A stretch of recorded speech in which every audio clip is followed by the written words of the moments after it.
Donc on vous accueille pour la sortie de l'Armée des Ombres.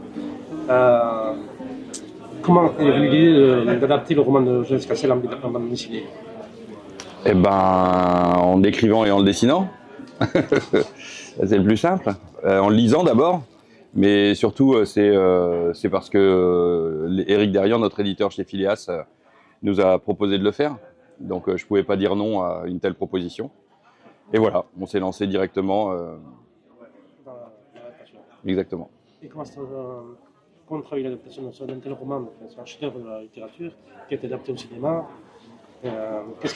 Est-ce que tu as revu le film aussi pour l'adapter? Moi, je l'avais déjà vu plein de fois, donc je le connais quand même assez bien.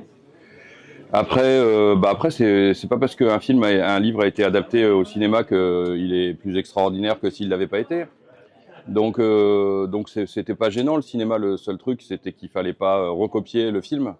Nous, on voulait adapter le roman, donc il fallait revenir un peu en arrière, puisque finalement Melville l'a lui-même adapté, en rajoutant des trucs à lui, en mettant son rythme, etc. Donc c'est très bien.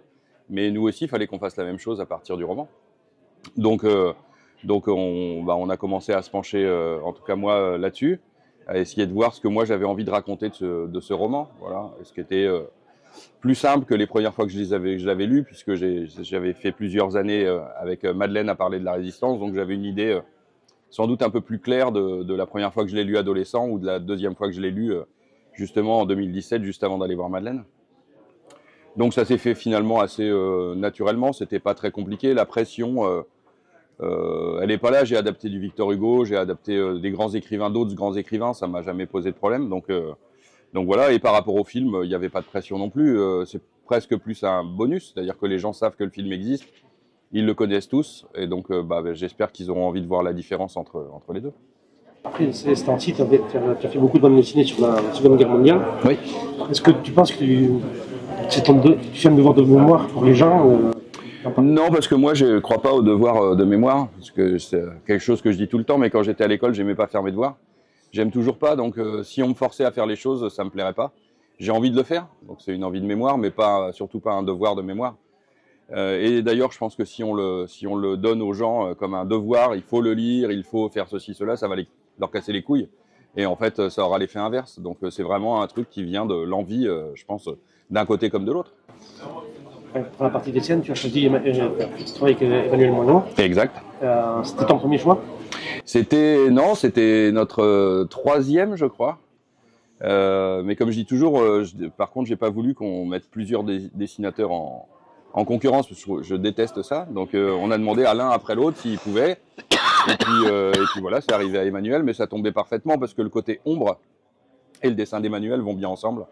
Donc c'était un choix optimum. Et vous, Emmanuel, quand tu as proposé ça, vous avez dit oui de suite? J'ai dit oui de suite parce qu'effectivement j'étais dans une période où j'étais disponible, où j'étais ouvert à des propositions. On m'avait proposé plusieurs adaptations qui ne m'intéressaient pas du tout. Et quand Éric Derriand m'a proposé celle-là, ça m'a semblé beaucoup plus évident et beaucoup plus intéressant. Donc j'ai dit oui. Et après, les choses ont mis un certain temps à se mettre en place. Et ensuite, est apparue la question des délais. Et comme j'étais en train de faire un autre livre qui est sorti quasiment concomitamment, on a pris la décision de faire appel à un deuxième dessinateur pour réaliser les décors sur mes indications, de façon à ce que le livre puisse se faire dans les temps et qu'il sorte en 2024 pour la célébration des 80 ans du débarquement. Et vous, dans le livre, tu connaissais son travail déjà d'avant? Quand même. On se connaissait même d'avant, depuis au moins 30 ans peut-être. Une trentaine d'années, oui. Ouais. C'est la première fois de travailler ensemble. Oui, exactement. Et c'était intéressant comme façon de travailler avec la manière, qui est aussi scénariste aussi. Oui. Alors bon, c'est certainement une adaptation très différente de celle que j'aurais fait tout seul. Parce que j'ai déjà moi-même pris le risque d'adapter des auteurs avec une grande réputation. Mais c'est toujours intéressant de confronter les façons de faire. Oui, pour moi, c'était bien. En fait, J'avais d'abord aucune crainte, donc c'était un bon début. Et puis ensuite, quand le storyboard est arrivé, c'était nickel. On a vu tout de suite que ça fonctionnait bien au storyboard. Le temps de se caler un tout petit peu, mais c'était presque rien. Et puis grâce au storyboard qui était déjà très précis, ça a permis à Benoît Lacou, le deuxième dessinateur, de faire les décors. Et Emmanuel a fait les personnages après. Et donc tout s'est goupillé vraiment très vite. Il fallait aller vite de toute façon. Donc on se demande des fois pourquoi il faut aller aussi vite que ça, mais en tout cas il fallait aller vite. Et voilà, je pense qu'on peut être content du résultat. Exact. Dans les temps, dans mon cas, avec 4 malheureux tout petits jours de retard. Voilà. Ça passe. Après, c'est le très bel œuvre que vous avez fait tous les deux, 23, parce qu'il y a un troisième dessinateur. Oui. Et donc, je vous ai déjà parlé de quel Emmanuel, de l'accueil du public.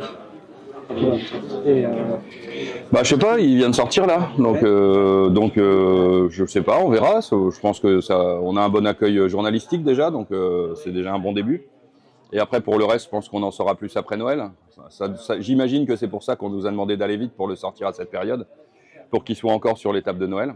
Donc j'avoue que ça me fait toujours un peu bizarre d'offrir un livre comme ça, si dur pour les fêtes de Noël, mais l'année dernière. Je sortais Adieu Birkenau sur Ginette Kolinka et tout le monde disait ah c'est un super cadeau de Noël et j'imaginais la gueule des gens qui reçoivent un truc sur Birkenau pour Noël, ils sont là ah bon, et celui-là est quand même un peu moins dur que Birkenau. Bon. On va pas dire joyeux, mais non mais un peu moins dur. Bon après Ginette Kolinka est super drôle, donc il y a quelque chose qui passe, mais voilà, c'est des livres de Noël, on va le dire comme ça. Madeleine Résistante aussi, on peut dire que c'est un livre de Noël. Comment? Madeleine Résistante. Ah oui, bien sûr, les gens ils peuvent même acheter les 3 albums pour Noël, hein, ça me va très bien. Avez-vous envie de retravailler ensemble tous les deux? On verra ce que l'avenir nous réserve, mais il n'y a aucune raison pour ne pas le faire. Il faut juste trouver le bon projet, je pense. C'est tout. Voilà. Tu aimes travailler avec des auteurs que tu retrouves souvent avec ton petit groupe? Oui, on travaille avec des copains, c'est normal, c'est mieux en fait. Parce que quand il y a un problème, c'est plus facile à régler, en vérité. Après ça, quel projet? Alors le projet suivant pour moi, ça va être un polar où je suis seul aux commandes qui va se faire aux éditions Glénat et qui va s'appeler Le Pépère et que je vais adapter, que je vais écrire et dessiner Pépère tranquille. Pour toi? Ouf, un petit paquet de trucs. La suite de Madeleine? Bien sûr, le 4, fin d'année prochaine, je pense. Donc on va tout faire pour ça. Et puis quelques autres petites choses qu'on est en train de préparer qui devraient être sympas. Votre adaptation aussi? Comment? Votre adaptation? Oui, j'aime bien faire des adaptations. J'avais créé la collection Ex Libris à une époque où tout le monde disait ah, l'adaptation, c'est quand on n'a pas d'imagination. Voilà. Comme si c'était pas un travail de scénariste. Au cinéma, 70% des films, même sans qu'on le sache, sont des adaptations. Donc c'est un vrai travail de scénariste. Et ça, mais aussi d'autres choses, des biographies, des témoignages, de la science-fiction. Ouais, on prépare un peu tout ça. Comme d'habitude, quoi. Ouais, tu dis que donc, adapter, c'est un travail scénariste. Les gens ne savent pas ça. Ils pensent qu'ils recopient ce qu'il y a écrit dans le livre. Oui, bien sûr. Non, mais ils ne pensent déjà pas que faire de la BD, c'est un métier, donc ça va ensemble.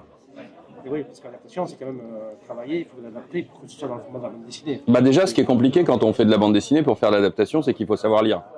Et ça, c'est pas donné à tous les auteurs. Donc déjà, on apprend à lire, après on fait une adaptation. Je crois que déjà, au niveau des maisons d'édition, tout le monde ne comprend pas quel est le rôle d'un scénariste. Pour une adaptation que j'avais faite pour un autre dessinateur, on m'avait un peu tordu le nez quand j'avais demandé une somme d'argent un peu élevée, en me disant que non, parce que j'apportais même pas d'idée, quoi. Je faisais que adapter. Vous pouvez pas me payer aussi cher juste pour adapter.